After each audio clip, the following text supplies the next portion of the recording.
Welcome to Facts TV News, where everything is true. Man killed in fiery Manchester crash. Police have confirmed that a motorist died this morning following a crash on the Cartwright Road in Mandeville. The identity of the deceased had not yet been released.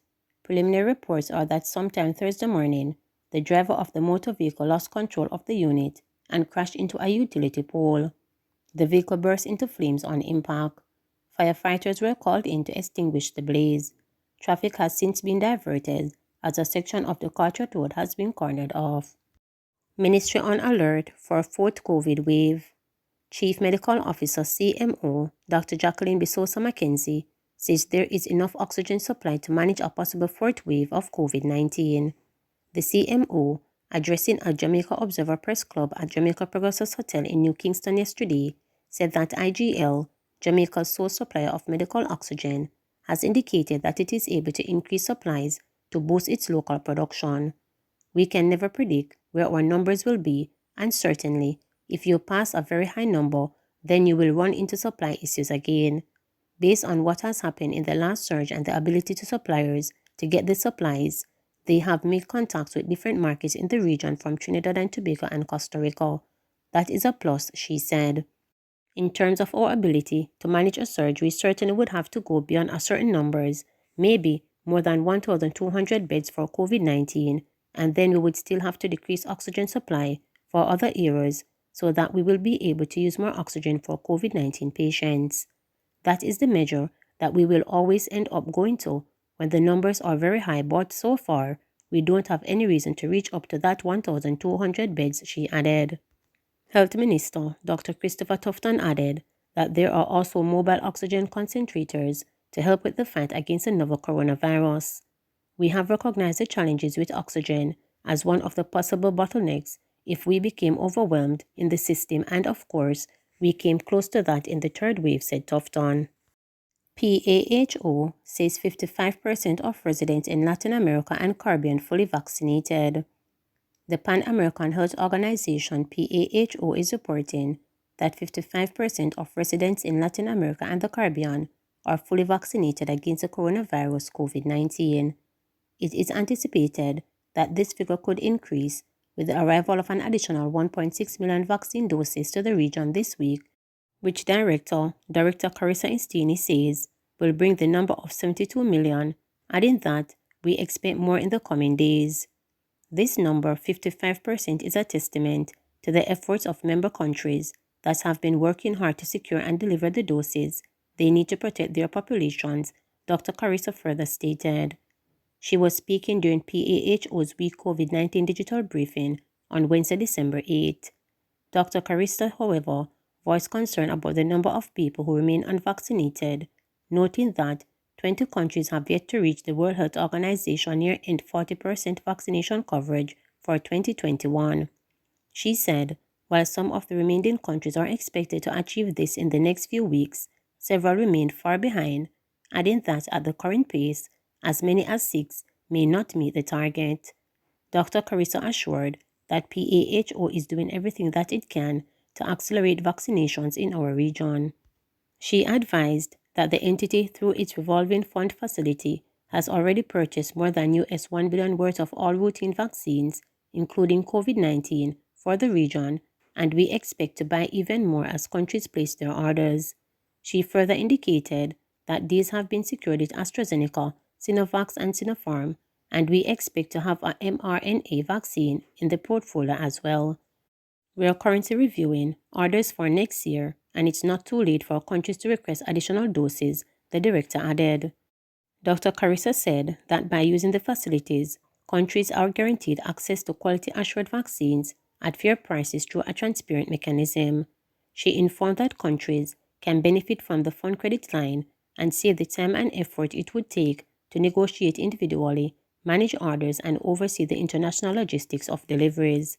In the short term, we are racing to get people protected from this virus. But COVID will remain a long-term strategy, especially as we learn more about the duration of protection, the impact of the vaccine on different age groups, and the behavior of new variants, the director pointed out.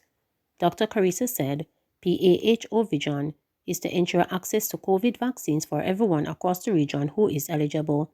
She emphasized that to fulfill this vision, we need to use our proven and sustainable mechanisms, such as the revolving fund, to secure vaccines now and for years to come. Tufton expects more people to start taking COVID-19 vaccines. Minister of Health and Wellness Dr. Christopher Tufton says the government is not harboring any fears at this time that the introduction of booster doses of COVID-19 vaccines will aggravate hesitancy among those who have rejected the jab in the first place. I think that those who are either fearful or outright hesitant, those positions would have been in place long before boosters became a reality. Depending on why you're fearful, if it is about the needle, then clearly the argument about 1 dose or 2 doses and it's over would apply if boosters are now required. I think the issue of hesitancy and resistance are caused by several reasons. I don't think it is any more an issue of either availability of vaccines or access points to vaccines, nor is an issue of getting persons to continue to argue around the efficiency and the safety of vaccines, he reported. Dr. Tufton said he anticipates that more people will decide to take the vaccine in the face of the continued COVID-19 surges, while pointing to the mounting evidence around the efficiency of vaccines. Over time, as persons who are vaccinated or countries that insist on vaccination implement these measures or policies, you will see more persons coming on board because of the value they see or perhaps not having a choice, he said. He noted that overseas employment program as an example of a high take-up of COVID-19 vaccines by people who need to meet the job requirements. Indeed, anyone who gets into the overseas work program are unlikely not to take the vaccine because of the desire to go on that program, he said, highlighting also the increased protocol of vaccine-only admittance to certain events.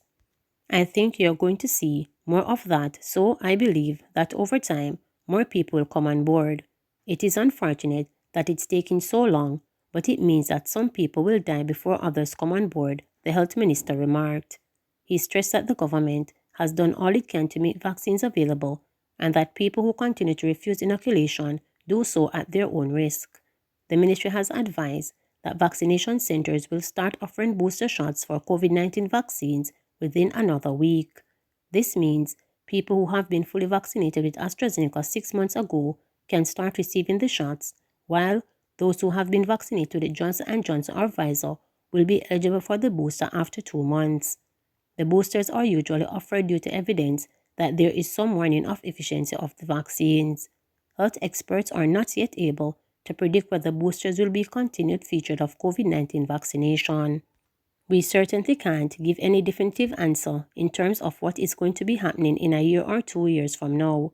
Why there have been an introduction of boosters is that there have been several studies that show that there is some warning of the protection over time, and even that information keeps changing.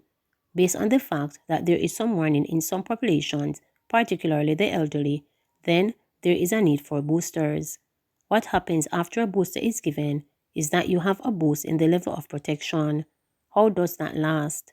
Time will tell and will determine if 6 months later or a year later you may need another one. We can't predict now, Chief Medical Officer Dr. Jacqueline Bisosa stated. But she stressed that people who have received their full dosage of vaccines will remain their vaccination status despite the introduction of booster shots. The primary series is what makes you vaccinated, which is 1 dose of Johnson & Johnson, 2 doses of AstraZeneca, or 2 doses of Pfizer. The boosters are not compulsory, nor are they so far any requirement for traveling, she stated. Popular TikTok sensation Gillette Julie Mango Bodley is gearing up to welcome her own show come 2022. So I'm going to ask a very cliche question. I'm going to ask you to tell me about yourself. Not like corporate interview. I'm a diligent hard worker hailing from the parish of St. Andrew. Yes, when I was a baby, I knew I wanted this job. Yeah, I want you to tell me how you knew you were funny. How I knew I was funny? I still don't know that I'm funny. What happened is that I would just exist and people would laugh. So I don't really know. Like I don't really try to be funny. Or go out of your way. Yeah, I don't really try to be funny, but it's just that I tend to see like I get it from my family. We laugh a lot, even though we're under a lot of stress sometimes, because we go through it just like everybody else. That's true. But sometimes we just take bad things, make laugh, and like even if somebody gets sick in the family, we'll say, "Can I get dead tomorrow?" Something like that. So I mean, all throughout high school, I would just talk and people would just laugh. And I mean, there was no point in time where I thought they were laughing at me, because I don't really have that complex. Like, if somebody's laughing at me, I mean, it's fine. Yeah, but these were my friends. These were people who were hanging around me, you know, coming to my house, spending time, I sleep over and stuff. So I know it was my friends, and I know it was not like a clown out thing, right? So I just realized that I have the knack to say stuff or to do stuff that people find funny, and I'm just being myself. If I try to be funny, like if I try to stand up, it would be horrible.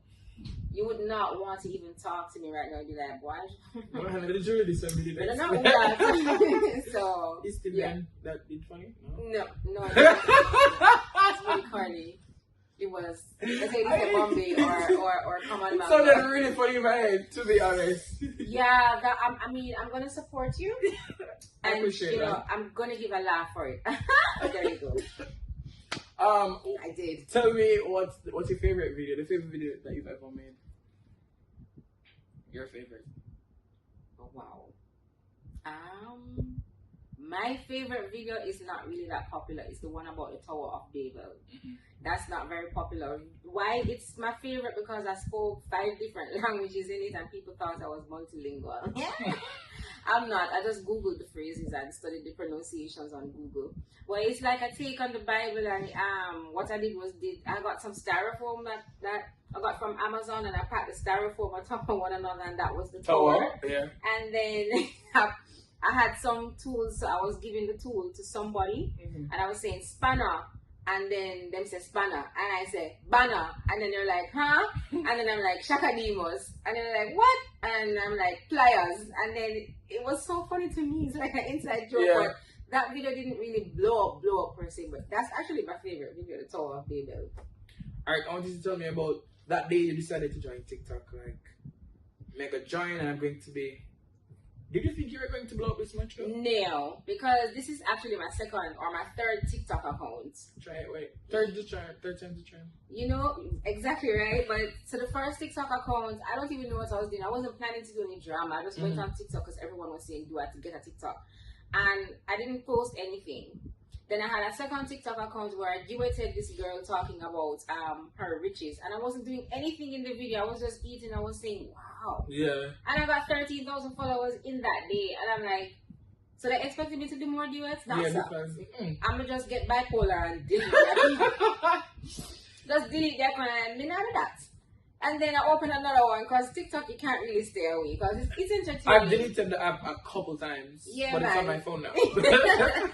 The TikTok it's entertaining, but you just have to be careful because you can get sucked in. But if you use the app to your advantage, don't let the app use you, right? That's right. So with my third account now, I wasn't really posting anything. I was just watching people and laughing. And then my stepmother sent me a video of this girl that did praise and worship Jamaica versus America. That was my first video that I posted on TikTok, and it quote unquote went viral because Sparky Baby Official posted it on her Instagram page. And then people started circulating, and then person started to follow me on TikTok, and person started to follow me on IG. So expectations. So I said, I don't know what this though. Yeah. Well, me have a little free time. I'm gonna do some more skits, and then I did some more, and people started laughing, and then it became really serious when I reached like 30,000 followers, and I realized that people are actually depending on these videos. Out. And then I started to feel happy about doing the videos, and so I just follow my heart basically. And that leads me to the point where these days we're realizing that, and I think more and more Jamaica is becoming accustomed to the idea of not doing the regular 9-to-5 jobs, not being a lawyer, or not saying that anything is wrong with those traditional jobs, but we are now realizing that there are so many platforms that we can access and use to make money. Yeah. And you have decided to use, and as you say, didn't expect it to be so big. I didn't expect it, and I made the biggest and scariest decision of my life a few weeks ago. I resigned from my 9 to 5. I'm 40 years old now, and I've been working for 20 years, and I've always been a 9 to 5. My daddy's a 9 to 5. We believe in the 9 to 5, right? That sure check money and that sure pension Every month, you know, and that health insurance, baby, and that education insurance. Yes, so I did the scariest thing. I decided to do this full time. No, this guy. He's there. Yes. Okay.